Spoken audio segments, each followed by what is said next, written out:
റീസെൻ്റായിട്ട് എഫ് പോളോ ഒരു ഇൻട്രസ്റ്റിംഗ് ന്യൂസ് പുറത്തുവിടുകയുണ്ടായി. അതായത് ബാർസ ലെജൻഡായിട്ടുള്ള ലൂയിസ് സുവാറസ് ലപ്പോർട്ടേനെ ഒന്ന് വാൺ ചെയ്തു. അതായത് അറോഹോ ചിലപ്പോൾ ബാർസ വിട്ടു പോകാനുള്ള ചാൻസ് ഉണ്ട് എന്നൊക്കെ പറഞ്ഞിട്ട്.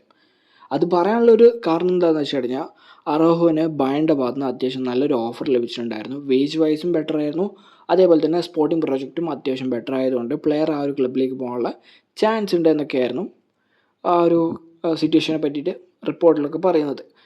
അപ്പോൾ ഈ ഒരു കാര്യം അറിഞ്ഞതോടുകൂടി ജുവാൻ ലപ്പോർട്ട ബോർഡ് ബെറ്റർ ആയിട്ടുള്ള ഓഫർ നമ്മുടെ അറോഹോന് കൊടുത്തിട്ടുണ്ടായിരുന്നു. ഈ കഴിഞ്ഞ മാർച്ച് ഏപ്രിൽ ടൈമിലായിട്ടാണ് കൊടുത്തത്. പക്ഷെ പ്ലെയർ ഇപ്പോഴും അതിന് പ്രോപ്പറായിട്ട് റെസ്പോൺസ് കൊടുത്തിട്ടില്ല. അപ്പോൾ നമ്മുടെ ജുവാൻ ലപ്പോർട്ട വിശ്വസിക്കുന്നത് പ്ലെയറിൻ്റെ ഏജൻറ്റ് ബാസയുടെ പ്രൊജക്റ്റ് അറോഹോന് പ്രോപ്പറായിട്ട് എക്സ്പ്ലെയിൻ ചെയ്ത് കൊടുത്തിട്ടില്ല എന്നാണ് വിശ്വസിക്കുന്നത്.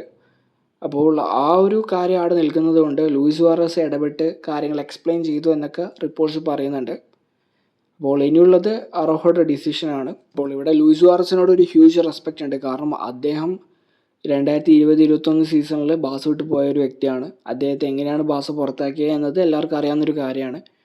അതുമാത്രമല്ല ഇപ്പോൾ അദ്ദേഹം ഇന്റർ മയാമിയുടെ പ്ലെയറാണ്. അപ്പോൾ ബാസ റിലേറ്റഡ് ആയിട്ടുള്ള കാര്യത്തിൽ അദ്ദേഹം ഇൻവോൾവ് ആവേണ്ട ഒരു ആവശ്യമില്ല. എന്നിട്ടും നമ്മുടെ ക്ലബിനോടുള്ള ഒരു സ്നേഹത്തിൻ്റെ പുറത്ത് ഈ ഒരു കാര്യം നമ്മുടെ ജോൺ ലപ്പോർട്ടയെ അറിയിച്ചു. അത് നല്ലൊരു കാര്യമായിട്ടാണ് ഞാൻ പേഴ്സണലി കാണുന്നത്. കാരണം ഈ ഒരു ഇൻഫോ നമ്മുടെ ബോർഡിന് ലഭിച്ചിട്ടില്ലെങ്കിൽ ഈ കഴിഞ്ഞ മാർച്ച് ഏപ്രിൽ ടൈമിൽ അറോഹന് ആ ഒരു കോൺട്രാക്ട് റിന്യൂവൽ ഓഫർ ലഭിക്കത്തില്ല. അപ്പോൾ അത് ക്വിക്കായിട്ട് നടന്നതിൻ്റെ ഒറ്റ റീസൺ സുവാറസിൻ്റെ ഒരു ഒറ്റ സ്റ്റേറ്റ്മെൻ്റ് ആയിരുന്നു. So thank you Luis Suarez.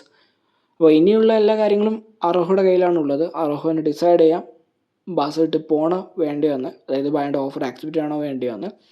അപ്പോൾ പ്ലെയറിന് ഇപ്പോൾ ബെറ്റർ വേജോ കാര്യങ്ങളോ ചിലപ്പോൾ ബയൻ്റെ ഭാഗത്തു നിന്നായിരിക്കും ലഭിക്കാം. എന്തായാലും ശരി, ബാസ ഈ ഒരു 2025-26 സമ്മർ ട്രാൻസ്ഫർ വിൻഡോ വരെ ടൈം കൊടുക്കും. അതായത് അത് സ്റ്റാർട്ട് ആകുന്നതിന് മുൻപ് വരെ ടൈം കൊടുക്കും.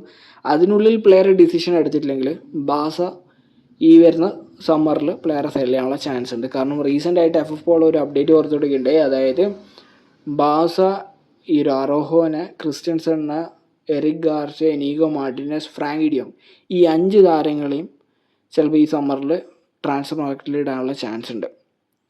അതായത് ഈ ഒരു അറോഹോ കോൺട്രാക്ട് റിന്യൂവൽ നടത്താൻ നിന്നിട്ടില്ലെങ്കിൽ ഷുവറായിട്ട് സെല് ചെയ്യും എന്ന രീതിയിലാണ് കാര്യങ്ങളുള്ളത്. അപ്പോൾ എങ്ങനെയാണ് കാര്യങ്ങളുടെ പോക്ക് എന്നതെല്ലാം കണ്ടറിയേണ്ട ഒരു കാര്യമാണ്. അപ്പോൾ ഇതൊക്കെയാണ് ഈ ഒരു വീഡിയോയിൽ പറയാൻ ആഗ്രഹിച്ച കാര്യങ്ങൾ. ഈ വീഡിയോത്തിലുള്ള അടുത്ത വീഡിയോ ആയിട്ട് കാണുന്നവരെ ബൈ.